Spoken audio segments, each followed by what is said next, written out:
Mm. Kaya nga. Yun ang kwan. Maganda naman ang kwan.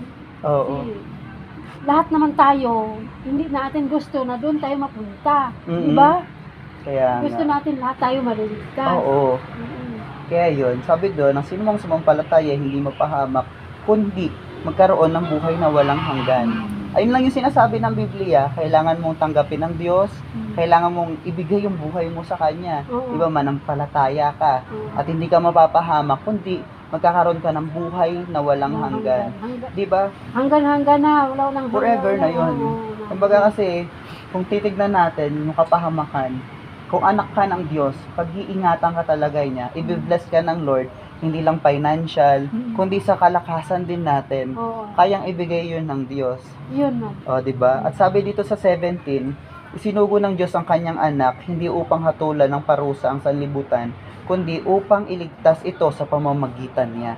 Ibig sabihin, ang kaligtasan pala ay hindi galing sa ating mga mabubuting gawa. Like Ephesians 2, sa Epeso, dahil sa kagandahang loob ng Diyos, kayo ay naligtas, hindi mula sa inyong mga gawa, kundi sa Diyos daw, sa kagandahang loob ng Diyos.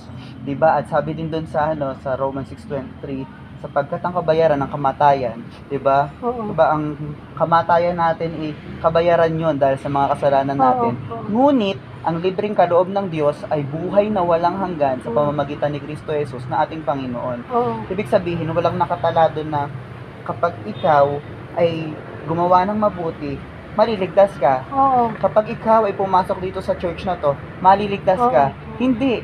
Kahit pumasok ka sa church namin, kung wala kang relasyon at di mo binigay ang buhay mo kay Lord, sa impyerno ka pa rin. Kahit gaano ka pa kabait.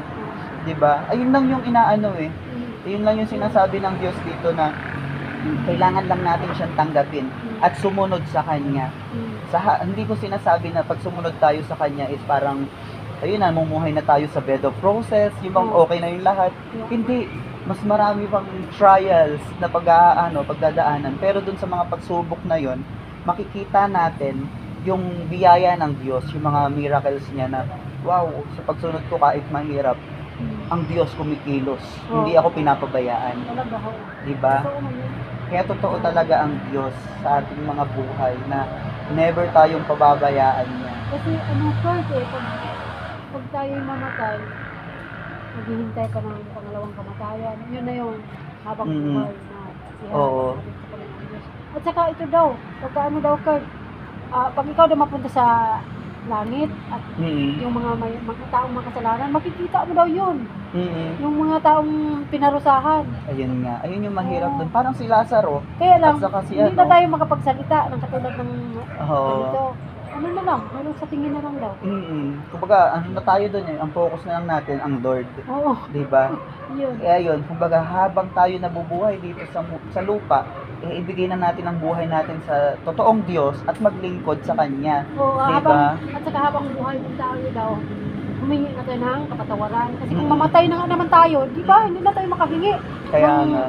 ng Ama, o ganito, patawarin mo ako sa mga nagawa kong kasalanan. Kaya nga Hindi na tayo makapagsabi na, maraming salamat sa biyaya mong binigay sa amin at ang buhay namin na ikaw magbigay. Hindi na tayo makapagsabi ng ganun pag tayo mamatay. Tingnan mo yung iba-iba dyan na nabigla-bigla na namatay. Tataka tayo kung bakit ganun na lang. Magugulat ka na lang, namatay na lang Oo, hindi sila nakapaghingi ng kapatawaran sa mga kasalanan nila. Kaya tayo, binigyan pa tayo ng mahal-habang buhay. Ito yung chance natin talaga ngayon na patunayan na ang Diyos natin ay nagliligtas, ang Diyos natin ay buhay. Kaya yun. Kumbaga ang ano lang talaga, kumbaga parang sa isang regalo, tatanggapin mo lang siya. So ganun din yung kaligtasan na sinasabi sa Biblia. Ang sino mang sumampalataya sa Kanya, binigyan ng karapatang maging anak ng Diyos. Sabi sa John 1:12 na yun. Kapag tinanggap mo siya sa iyong buhay, sa iyong puso, ibig sabihin, kahit di ka na pumasok sa relihiyon, alam mong tinanggap mo siya ng buong puso, alam mong ligtas ka. Diba? Kasi walang relihiyon talaga na inano ang Diyos para maligtas ang tao, kundi ang salita lang talaga Diba?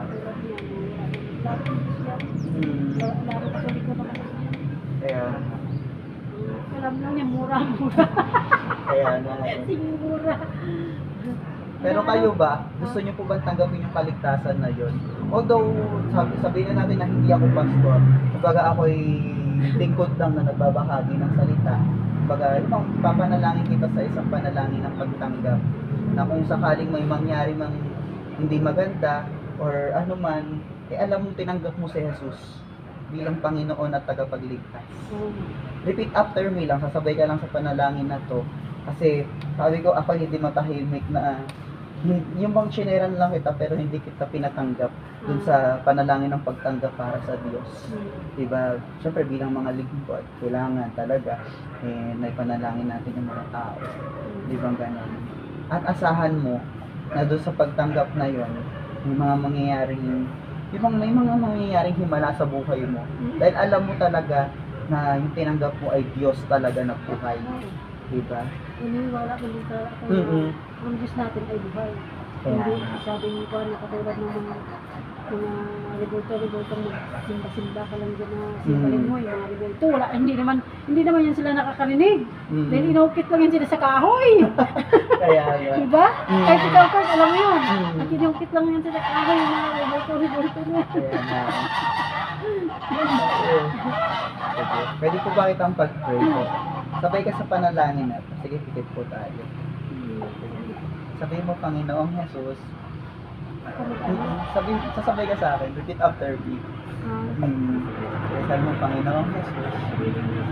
Inaamin ko po na ako'y makasalanan. Hindi ko po kaya iligtas ang aking sarili.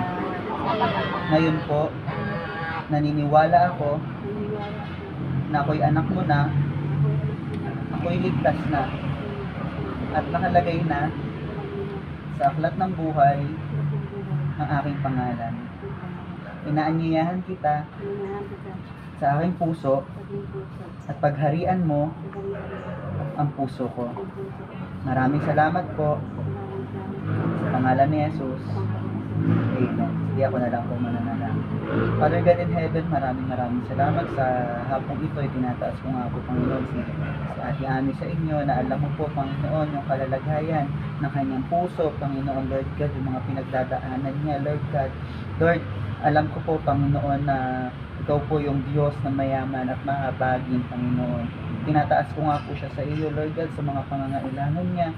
Panginoon, Lord, you provide everything, Panginoon, sa kanyang pamilya, sa financial, Panginoon, sa kalakasan, oh God. Lord, kayo po, Panginoon, yung kumilos sa kanyang buhay, Lord God. At hayaan mo po, ipakita mo nga po, Panginoon, Lord God, yung mga biyaya mo, Panginoon, sa kanyang buhay. At hayaan mo nga po, Panginoon, na makilala ka nga po niya, Panginoon, ng masigit, Panginoon, sa kanyang inaakala, Lord God. Na kahit, Panginoon, na siya ay nasa trabaho, Panginoon, ay naaalala ka niya, nakakapaglingkod siya, Panginoon, Lord God. Lord, bigyan mo po ng purpose, Panginoon, yung kanyang buhay, Panginoon, na siya one day, Panginoon, ay declare, magamit mo nga po, Panginoon, sa iyong gawain, at hanggang sa araw na ikaw ay dumating, Panginoon, ay siya ay maging tapat, Panginoon, sa iyo. At ganoon din po, Panginoon, yung mga anak niya na malayo sa kanya, at yung kasama nga po niya, Panginoon, Lord God, ingatan at gabayan mo siya, at pagkabalutan mo nga po, Panginoon, ng mapupulang mundo ko, Panginoon. Kaya nga po sa hapong ito, tinataas ko nga po sila, Panginoon, sa inyo. Salamat po, sa pangalan ni Jesus. Amen. Yun. So, tinanggap mo na ang Panginoon. Kaya, ayun lang din yung pinangahawakan ko ngayon, na ibang kahit nasaan ka, pwede kang manalangin, pwede kang maglingkod, pwede kang sumamba sa Diyos. Diba? Although yung church kasi, nandun yung iba nating kasama na mga mananampalataya. Diba? Kaya nagkakaroon ng pulong-pulong na ano. Kaya kahit nasa labas ka, nasa loob, kung alam mo sa sarili mo na you are saved by grace, through faith, ligtas ka talaga, 100%. Diba? Kaya, kailangan talaga sa pamilya, is merong nagpapanalaginan, napanalangin yung bawat isa na yung sa pag-alis ng anak niya, yung mga protection ng Diyos, pag-iingat, at sa inyo sa pang-araw-araw na pamumuhay, na alam mo, Lord, kung magsabi ka lang sa Diyos, nandiyan na agad, ibibigay na niya. Yung gano'n. Panalangin. Kaya nga. Siya mahawak ng buhay natin. Alam kung ano natin. Kaya nga. Basahin mo yun siguro yung yung iiwanan ko salita sa inyo, mabuti ang Diyos at hanggang sa araw ng pagbalik niya, siya'y magiging tapat. Kaya nga siguro, ayaw nga kahit gusto ko talaga din na ibang mag-ibang bansa, kaya lang sabi ko hindi eh. Gusto ko rin maglingkod sa Diyos eh, yung Talaga. gano'n. Kasi kung doon ka na, parang hindi ka na makapag-anapay. Ang hirap maglingkod. Oo, mahirap. May anak ka, parang hinahawakan ka talaga sa liit. Mm. Kaya ito blessing sa akin pang na to, kalalagayan na to. Tsaka ito makakagalaw ka ng anong gusto mo. Ay doon ka na. Kaya nga.